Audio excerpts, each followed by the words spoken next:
Harvesting জিনিসটা কি? Harvesting is the process of removal of enter plant or economic produce after maturity। এর মানে হচ্ছে কোনো উৎপাদন সম্পন্ন হবার পর সরিয়ে নেওয়াকে বলা হয় হারভেস্টিং। খুবই ইম্পর্টেন্ট টার্ম হারভেস্টিং। মনে করো তুমি মাছ চাষ করছে, তাহলে 2 বছর পরে এই মাছগুলো বড় হবে, ঠিক আছে? তখন তোমার ইকোনমিক প্রসিডিউরের জন্য তোমাকে মাছগুলো কি করতে হবে? এখান থেকে সরাই ফেলতে হবে, বিক্রি করতে হবে, ঠিক আছে? মনে করো তুমি গাছপালা রোপণ করছো, 20 বছর পরে তোমার গাছগুলো অনেক বড় হয়ে গেছে, তখন কি করবা? তখন এটাকে আমরা রিমুভ করব, সরাই ফেলবো, আমরা কাজে লাগাবো। তাহলে এই প্রসিডিউরের নামটাই হচ্ছে হারভেস্টিং। মানে ম্যাচুরিটি হওয়ার পরে, হ্যাঁ, এটা আমরা সরিয়ে ফেলা, তার নাম হচ্ছে হারভেস্টিং। ওকে, তাহলে হারভেস্টিং মডেল আমরা আলোচনা করব। শুরু করব আমরা লজিস্টিক মডেল থেকে। Logistic model DDT of N equal to R N one minus N by K. এটাকে আমরা লিখতে পারি, এই যে এটা থেকে আমরা ই এনটা বাদ দিলাম, যে ই এন টার্মটা এটাকে মানে সরিয়ে ফেলা হারভেস্টিং। ই এন যে টার্মটা, এটা হচ্ছে তোমার হারভেস্টিং, ঠিক আছে? আর এই যে টোটাল টার্ম আছে, এই যে টোটাল অংশ আছে, তাকে আমরা ধরে নিচ্ছি ফাংশন অফ এন, এন এর একটা ফাংশন, ঠিক আছে? মানে F is a function of N, just এটা আমরা ধরে নিচ্ছি। এবার আমরা যা যা ইউজ করলাম এটাকে বললাম আর কে। ই হলো ধনাত্মক ধ্রুবক, আর হলো মাথাপিছু রৈখিক জন্মহার, হুম, গ্রোথ রেট পার ক্যাপিটা, মাথাপিছুকে বলে পার ক্যাপিটা, এই যে পার ক্যাপিটা। কে হলো ধারণ ক্ষমতা বা সহন ক্ষমতা, ঠিক আছে, যাই বলতে পারো না কেন। ইএন হলো প্রতি একক সময়ে ব্যয়িত প্রচেষ্টা, ই এর হারভেস্টিং। তাইলে ইএন হলো, সহজ কথায় তুমি বলতে পারো, এত তুমি পেছিয়ে না বলো, ই হলো হারভেস্টিং, এতটুকু বলতে পারো। ইএন হলো, ইএন হলো হারভেস্টিং, এতটুকু তুমি লিখবা। এরপরে দেখো, আমরা ভারসাম্য বিন্দুতে আমরা কি জানি? হ্যাঁ, এনটা স্থির, দ্যাট মিনস হচ্ছে এন এর ডিফারেন্সিয়েশন জিরো, সময়ের সাপেক্ষে এন এর differentiation zero. Then DDT of N, এটা আমরা কি, আমরা এত বের করছি, ডি সিকিউয়াল টু কত? জিরো।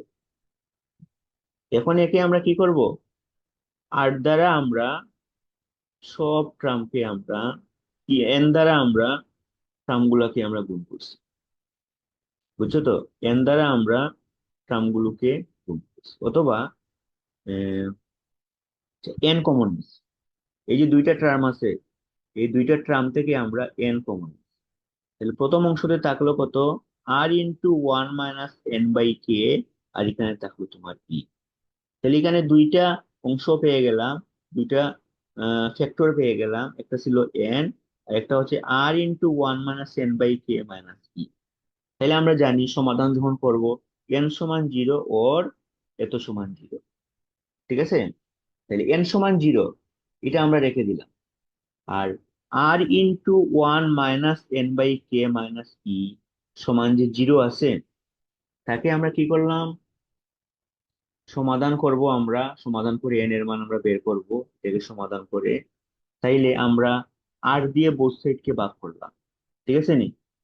হ্যাঁ, উভয় পক্ষকে আর দিয়ে ভাগ করে, উভয় পক্ষকে আর দিয়ে আমরা ভাগ করলাম, আর দিয়ে ভাগ করে। দেন আমরা এখান থেকে যেখানে এন আছে, এন আর বাই কে, এই পার্টটাকে আমরা আলাদা করলাম। দেন আর মাইনাস কত, এই যে ই মাইনাস আর হয়ে যাবে, ঠিক আছে? অথবা এন আর বাই কে কে যদি আমরা রাইট পাশে নিই, তাহলে আর মাইনাস ই হয়ে যাবে। দেন এখানে কি আছে? এন আর, তাহলে কে ইন্টু কত হবে? আর, আর কি হবে? এন আর, আর কে দ্বারা গুণ করছি আর। দেন আমরা এই যে এটাকে আরেক লাইন যদি তুমি লিখতে পারো, কে দ্বারা আমরা গুণ করছি, এন আর ইকুয়াল টু কত? এন কে মাইনাস হচ্ছে তোমার কে ই। এখন যদি বোথ সাইড থেকে আমরা যদি কি কমন নেই, কে আর কমন নেই, তাহলে এখানে থাকবে এক। ঠিক আছে, এখানে তো কে আছে, এই কমন নিয়ে নিলাম। আর এখানে ই আছে, যেহেতু আর কমন নিছি, আর দ্বারা আমাদেরকে ভাগ করতে হবে। এই টার্মটা থাকলো। দেন এখন আমরা এই যে এটা হচ্ছে তোমার এন আর ইকুয়াল টু আর আর আর দ্বারা ভাগ করে ফেললাম বুঝছে। তাহলে আমাদের কি থাকলো, এই যে N equal to K into one minus E by R, এই অংশটা আমাদের থাকবে। থাকার পরে আমরা এন এর মান আমরা আগে কি পাইছিলাম, এন এর মান পাইছিলাম একটা জিরো। আর এখন আমরা এন এর মান কত পাইছি, N equal to K into one minus E by R. এখন দেখো, এই যে দুইটা এন এর মান পাইছি, একটা হলো তোমার শূন্য স্থিতাবস্থা, ট্রিভিয়াল ইকুইলিব্রিয়াম পয়েন্ট, হ্যাঁ, এন ইকুয়াল টু হচ্ছে তোমার জিরো। আর একটা হচ্ছে তোমার অশূন্য স্থিতাবস্থা, নন ট্রিভিয়াল, এটাকে আমরা প্রকাশ করছি এন এইচ ই। ঠিক আছে, এটা ইফোর্টের উপর নির্ভরশীল, এই হারভেস্টিংটা ইফোর্টের উপর নির্ভরশীল। This equal to K into কত, ওয়ান মাইনাস থ্রি। জাস্ট এখানে আমরা কি কাজ করছি, এন এর একটা ডিফারেন্ট প্রুফ নিলাম। এন, এন কে আমরা লিখছি এন এইচ ই। ঠিক আছে, এইচ যে লিখছি এটা বোঝায় হারভেস্টিং, ই দ্বারা বোঝায় যে ইফোর্ট। ঠিক আছে, দিস ইকুয়েশন। এখন দেখো এখান থেকে যদি আমরা লিখি, যদি ই লেস দেন আর হয় তাইলে কি হবে, যদি ই লেস দেন আর হয়, ই ছোট আর বড়, মানে এটা হবে ওয়ান থেকে ছোট। তাহলে ওয়ান থেকে ছোট, ওয়ান থেকে যদি ওয়ান থেকে ছোট টার্ম আমরা বিয়োগ করি, দ্যাট মিনস এটা পজিটিভ। দেন হচ্ছে তোমার এন এইচ ই এর মান হচ্ছে তোমার ধনাত্মক। ঠিক আছে, এখান থেকে আমরা পেতে পারি। এখন আরেকটা ফাংশন আমরা ডিফাইন করলাম, এর নাম হচ্ছে তোমার ওয়াই। ওয়াইটা কার সাথে কি গুণ করব, ইফোর্টের সাথে। আমরা এই যে এন এইচ ই আছে, এটা আমরা গুণ করে ফেলবো। ওয়াই জিনিসটা কি, দেখো দেখো, ওয়াইটা হচ্ছে তোমার maximum sustain yield denoted by Y, হ্যাঁ, is the product of effort and non trivial equilibrium point. ওই যে ই দ্বারা বোঝাচ্ছি আমরা ইফোর্ট, আর এন এইচ কে দ্বারা আমরা বোঝাচ্ছি কি, নন ট্রিভিয়াল ইকুইলিব্রিয়াম পয়েন্ট। আর আমরা ইল্ডস যে আছে, তার মিনিংটা হচ্ছে টু প্রডিউস এ ন্যাচারাল ও result such as crop or profit. ঠিক আছে, তাইলে আমরা ইল্ডের অর্থ কি দেখছো নি, means two produce a natural ও result such as crop or profit. ঠিক আছে, মানে লাভের জন্য আমরা কোনো কিছু উৎপাদন করব, এটা হচ্ছে তোমার ইল্ড। তাইলে ম্যাক্সিমাম সাস্টেনেবল ইল্ড মানে হচ্ছে, এটাকে যদি আমরা একটু ব্যঙ্গে বলি, maximum sustainable, sustain profitable produce. ঠিক আছে নি, এটাকে আমরা ওয়াই দ্বারা প্রকাশ করি। হুম, ওয়াই এটা হচ্ছে ইফোর্ট প্লাস হচ্ছে নন ট্রিভিয়াল যে ইকুইলিব্রিয়াম পয়েন্ট পাইছি তার গুণফল। ই তো আমাদের এখানে আছেই, আর বাকি অংশের মান আমরা এখান থেকে আমরা এখানে আমরা বসিয়ে দিচ্ছি। ঠিক আছে, এখন আসো নিচে, যদি ই গ্রেটার দেন আর হয় তখন আমরা কি বলবো, ই গ্রেটার দেন যদি আর হয়, আগে আমরা বলছিলাম কি ই লেস দেন আর, এখন আমরা বললাম ই গ্রেটার দেন আর। তাহলে ই যদি বড় হয় আর যদি ছোট হয়, দ্যাট দ্যাট মিনস এই রেশিওটা হবে তোমার এক থেকে বড়। এক থেকে যদি এক থেকে বড় টার্ম আমরা বিয়োগ করি, দ্যাট মিনস এই টার্মটা হয়ে যাবে কত, নেগেটিভ।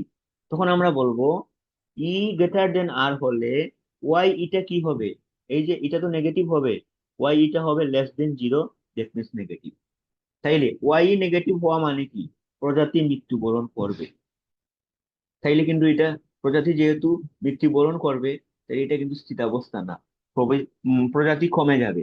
তাইলে এই ক্ষেত্রে আমরা এন সমান জিরো যেটা, এটাকে স্থিতাবস্থা হিসাবে আমরা বিবেচনা করব। এখন দেখো, যদি ই লেস দেন আর হয় তখন সর্বোচ্চ মান বজায় থাকবে, এবং দুই ও তিন হতে আমরা লিখতে পারবো ওয়াই এম ইকুয়াল টু কত, ওয়াই ই, যেখানে ই এর মান হচ্ছে R by two, R by two, তারপরে হচ্ছে তোমার ই এর জায়গায় আর বাই টু বসিয়ে দিচ্ছি আগে। আগে যে আমরা ওয়াই ই যে ফাংশন আছে, ওয়াই যে ফাংশন পাইছিলাম ওয়াই, আচ্ছা একটু আমরা উপরের দিকে যাই, যে ওয়াই যে ফাংশন আছে, এখানে আমরা কি করছি, এর জায়গায় r/2 বসিয়ে দিচ্ছি। এখন কথা হয়েছে ওয়াই এম দ্বারা বোঝাচ্ছে ম্যাক্সিমাম প্রফিট বা সর্বোচ্চ মান। ঠিক আছে, এখন দেখো আমরা যদি ওয়াই এটাকে যদি এর সাপেক্ষে ডিফারেন্সিয়েশন করি তাহলে আমাদের কি আসে, এটা একটু আমরা নোটে লিখি। এটাকে যদি আমরা এর সাপেক্ষে ডিফারেন্সিয়েশন করি তাইলে ডি ওয়াই বাই কত ই, তাইলে এর সাপেক্ষে ডিফারেন্সিয়েশন করলে কে, তাইলে এটা শুধু হয়ে যাবে কত কে। আবার কে স্কোয়ার, তাহলে স্কোয়ারের ডিফারেন্সিয়েশন করলে কত হবে 2 কে ই ডিভাইডেড বাই কত, ডিভাইডেড বাই হচ্ছে তোমার আর, তাইলে ডিভাইডেড বাই আর, তাইলে সর্বোচ্চ এবং সর্বনিম্ন মানের জন্য কি জানি আমরা, ফার্স্ট অর্ডার ডিফারেন্সিয়েশন জিরো, এটা আমরা জানি। হ্যাঁ, এই কনসেপ্ট আমরা এখানে ইউজ করলাম। দেন কে ইন্টু কত 1 - 2 ই বাই কত R, this equal to zero. Then 1 - 2 E by R equal to কত, জিরো। দেন আমরা যে কাজ করব, দিস ইকুয়াল টু এই যে 1 = 2 ই বাই আর, তাহলে ইকুয়াল টু কত পাবো আমরা, ইকুয়াল টু r/2। তাইলে সর্বোচ্চ প্রফিটের জন্য বা সর্বোচ্চ মান বজায় রাখার জন্য এর মান কত, এর মান হচ্ছে r/2। তাইলে আমরা ওয়াই যে ফাংশন পাইছি, এখানে এর মান আমরা r/2 বসালে কি পাবো আমরা, সর্বোচ্চ প্রফিট বা সর্বোচ্চ মান।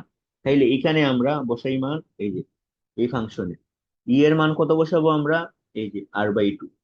ঠিক আছে, দেন কে ইন্টু 1 - c এর মান কত বসাবো আমরা, r/2। এই টার্মকে ক্যালকুলেশন করে আমরা কি পাই, r/k/4। ঠিক আছে, এখানে তো r/2 আছে আর কে আছে, এটাকে আমরা লিখতে পারবো আর এ ক্যান্সেল, বুঝছো তো। তাহলে কি থাকবে, আর আর যদি ক্যান্সেল হয় 1 - ½ 1 - ½ মানে কত, হাফ।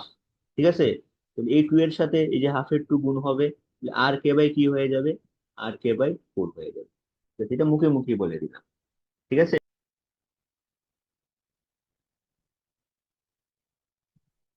এনএসি ইকুয়াল টু কি ছিল, এনএসি ইকুয়াল টু ছিল তোমার কে ইন্টু কে ইন্টু 1 - ই/আর, কে ইন্টু 1 - ই/আর, এটা ছিল তোমার এনএস। তাইলে এনএস কার সাপেক্ষে, এর সাপেক্ষে আমরা যখন করব, তাহলে কে মাইনাস তাহলে আমরা কখন পাইছিলাম, এর মান যখন আমরা r/2 বিবেচনা করছিলাম তখন আমরা আমরা পেয়ে গেছিলাম। ঠিক আছে, দেন আমরা কে মাইনাস এই যে আর এ ক্যান্সেল 1/2, কি দাঁড়ালো k/2। তাইলে সর্বোচ্চ মান যখন পাওয়া যাবে তখন তখন আমাদের পপুলেশনটা সাস্টেনেবল যে পজিশন তার অর্ধেক হয়ে যাবে। ঠিক আছে, এটা হচ্ছে তোমার harvesting model.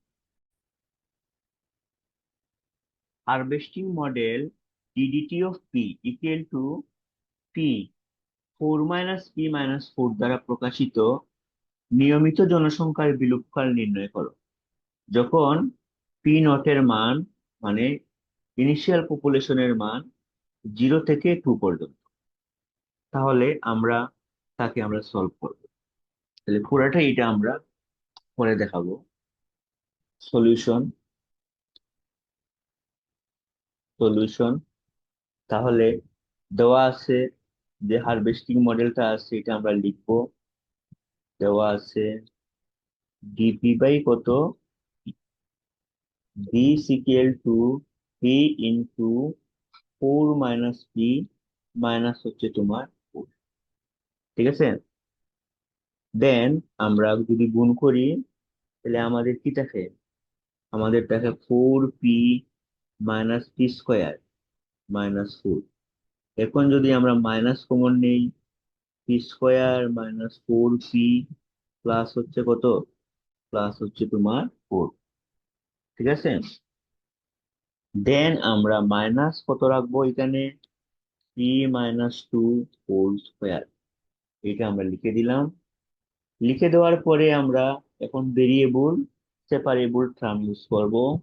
Then P by কত, p-2 হোল স্কোয়ার, ঠিক আছে, p-2 হোল স্কোয়ার। আর রাইট সাইডে আমরা কি রাখবো, রাইট সাইডে রাখবো আমরা ডিপি, মাইনাস যে কোনো এক পাশে আমাদের রাখতে হবে। ধরে নিলাম আমরা এখানে মাইনাস। দেন এখন তাকে আমরা নিজ নিজ চলকের সাপেক্ষে ইন্টিগ্রেশন করব। তাহলে মাইনাস p-2 পাওয়ার -2, সাথে আছে ডিপি ইকুয়াল টু কত, ইকুয়াল টু হচ্ছে তোমার ডিটি, ঠিক আছে, ডিটি। এখন আমরা দেখো এটাকে যদি আমরা ইন্টিগ্রেশন করি, ইন্টিগ্রেশন করলে কি হবে, p-2 তার পাওয়ার এক বাড়বে +1 ডিভাইডেড বাই কত, -2 +1, ঠিক আছে। আর 1 ডিটি, তার যদি আমরা ইন্টিগ্রেশন করি কি থাকবে, আর ইনডিফিনিট ইন্টিগ্রেশন সি থাকবে।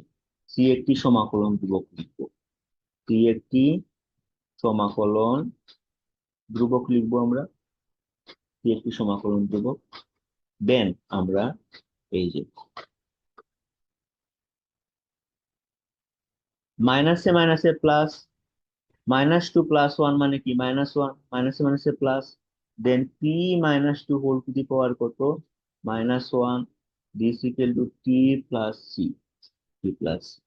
এটা কি লিখা যায় 1/p-2, দিস ইকুয়াল টু কত, T plus C, T plus C. Then আমরা এখান থেকে আমরা p-2, p এর মান এক সময় আমরা বের করব, বিপরীত যদি করে দিই p-2 ইকুয়াল টু কত হবে, 1/t প্লাস সি হবে, 1/t প্লাস সি হবে। This is the equation 1। Equation 1 আমরা দিয়ে দিলাম। এখন আমরা একটি ইনিশিয়াল কন্ডিশন ইউজ করব, t সমান 0 হলে p0 ইকুয়াল টু কত, p0 ইকুয়াল টু p, এটাকে আমরা p বললাম, ইনিশিয়াল পপুলেশন। দেন আমরা একে যদি আমরা এই মানগুলো বসাই, তাহলে এটা হবে p0-2, আর t এর মান তো 0, দেন হবে কত, 1/c, 1/c। তাহলে এখান থেকে সি এর মান আমরা বের করতে পারবো না, C equal to 1/p0-2, C এর মান আমরা বের করে ফেললাম। এখন আমরা 1 নম্বরে সি এর মান যদি আবার বসিয়ে দিই, সমীকরণ 1-এ সি এর মান বসিয়ে পাই, সমীকরণ 1-এ সি এর মান বসিয়ে পাই, এর মান, সমীকরণ 1-এ সি এর মান যদি আমরা বসিয়ে দিই, তাহলে আমরা কি পাবো, এই যে p-2 ইকুয়াল টু 1 বাই, এই যে সি এর মান কত, 1/p0-2, আর প্লাস কি আছে, প্লাস কি আছে, এইভাবে আমরা মান বসিয়ে দিলাম। এখন আমরা একটু ক্যালকুলেশন করব, সে যদি আমরা লসাগু নেই তাহলে আমাদের কি থাকবে, এই যে 1 তো উপরে আছে, নিচে যদি আমরা লসাগু নেই p0-2, তাইলে আমাদের থাকবে কি, 1 + t p0, টি দ্বারা গুণ হবে, মাইনাস হচ্ছে তোমার 2t। দেন আমরা এই অংশ যদি উপরে লিখে দেই, p0-2 ডিভাইডেড বাই কত, এই যে এই অংশটা নিচে আসবে, 1 + t p0 মাইনাস কত, 2t, এই অংশটা আমাদের নিচে আসবে। তাহলে আমরা কার মান বের করছি, p-2 এর মান আমরা বের করছি, এত আমরা বের করছি। এখন দেখো p-2 এর মান আমরা এত বের করছি, দিস ইজ দ্য ইকুয়েশন 2 দিলাম আমরা, এটাকে আমরা ইকুয়েশন 2 দিলাম। এখন আমরা যেই কাজ করব, এখন আমরা যে কাজ করব, আমরা ধরলাম যে হ্যাঁ, বিলুপ্তকালের জন্য p=0 হবে, জনসংখ্যা যেহেতু বিলুপ্ত হয়ে যাবে, যেহেতু জনসংখ্যা আমরা বিলুপ্তকাল বলতে বলছে, বের করতে বলছে, বিলুপ্তকাল মানে কি, জনসংখ্যা থাকবে না। যে আমরা লিখবো যেহেতু যেহেতু পি বিলুপ্তকালের জন্য, সরি, যেহেতু জনসংখ্যা বিলুপ্ত হবে, জনসংখ্যা বিলুপ্ত হবে, তাই পি এর মান কত? পি এর মান আমরা বলবো P equal to zero. P equal to zero, তাহলে এখানে পি ইকুয়াল টু যদি জিরো বসাই আমরা, তাহলে কি থাকবে? -2। Then -2 equal to P not -2। Then 1 plus T into T into, এটা তো আমরা আবার কমন নিব, এই যে 1 plus T into P not minus হচ্ছে তোমার 2t। এখন এখান থেকে কার মান বের করবো? টি এর মান বের করবো। টি এর মানটা আমরা এখান থেকে বের করে নিয়েছি। তাহলে কিভাবে করব আমরা? উদাহরণ আমরা গুণ করে ফেলি। -2,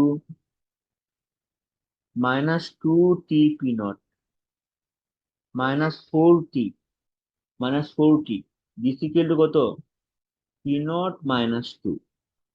দিস ইমপ্লাইজ, আমরা এই যে টি যুক্ত অংশগুলো আমরা আগে আমরা প্রথমে রাখি। তাই টি যুক্ত অংশগুলো যদি আমরা আলাদা করে রাখি, এই দুইটা টার্ম থেকে যদি আমরা -2t কমন নিই, -2t কমন নিই, তাইলে আমাদের থাকবে কত? মাইনাস কমন নিছি, এখানে থাকবে আমাদের পি নট, আর এখানে থাকবে কত? -2, p0 - 2। আর p0 - 2, এই -2 রাইট সাইডে নিলে +2।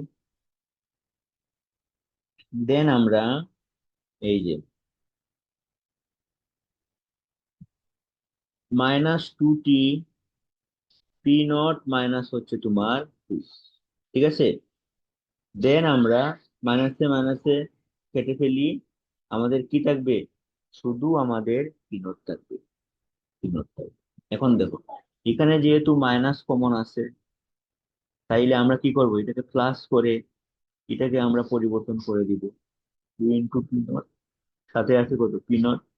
এখন আমরা যদি এখান থেকে টি বের করি, টি ইকুয়াল টু কত? উপরে হচ্ছে পি0 আর নিচে হচ্ছে তোমার 2 × 2 মাইনাস হচ্ছে পি0। এইটা হচ্ছে জনসংখ্যা বিস্তার, ঠিক আছে। এখানে হচ্ছে তোমার পি0 একটা হচ্ছে যেখানে আমরা লিখে দিব, কন্ডিশন বলা আছে, যেখানে 0 থেকে পি0 এর মান কত পর্যন্ত? 2 পর্যন্ত, 2 পর্যন্ত। তাইলে জনসংখ্যা কি হবে? বিলুপ্ত হবে, এটা হচ্ছে তোমার বিলুপ্ত। এখন তুমি একটু চিন্তা করো, যদি এর বাইরে হতো কি হতো? মনে করো 2 এর সমান হয়ে যেত, তাইলে এটা 0 হয়ে যেত, অসংজ্ঞায়িত হয়ে যেত। 2 এর যদি বাইরে হয়ে যায়, 2 এর যদি বাইরে বড় হয়ে যায়, তাহলে এটা কি হয়ে যেত? 2 এর বড় পিন, ওই যে পিনটা 2 এর বড়, তখন জনসংখ্যাটা হয়ে যেত, টি এর মান হয়ে যেত ঋণাত্মক। যেহেতু জনসংখ্যা কমতে একটা সময় লাগবে, এর জন্য টি এর মান ঋণাত্মক, এটা আমরা গ্রহণ করব না, ঠিক আছে। আবার যদি 0 থেকে ছোট হয়ে যায়, 0 থেকে যদি ছোট হয়ে যায় পি নটের মান, তাহলে উপরে দেখো ঋণাত্মক চলে আসবে, টি এর মান নেগেটিভ, গ্রহণযোগ্য না। এর জন্য আমরা এখানে কন্ডিশন অ্যাপ্লাই করছি। ইহাই ইহাই জনসংখ্যা জনসংখ্যা বিলুপ্তকালের সময়, বিলুপ্তকালের সময়, ঠিক আছে। ওকে।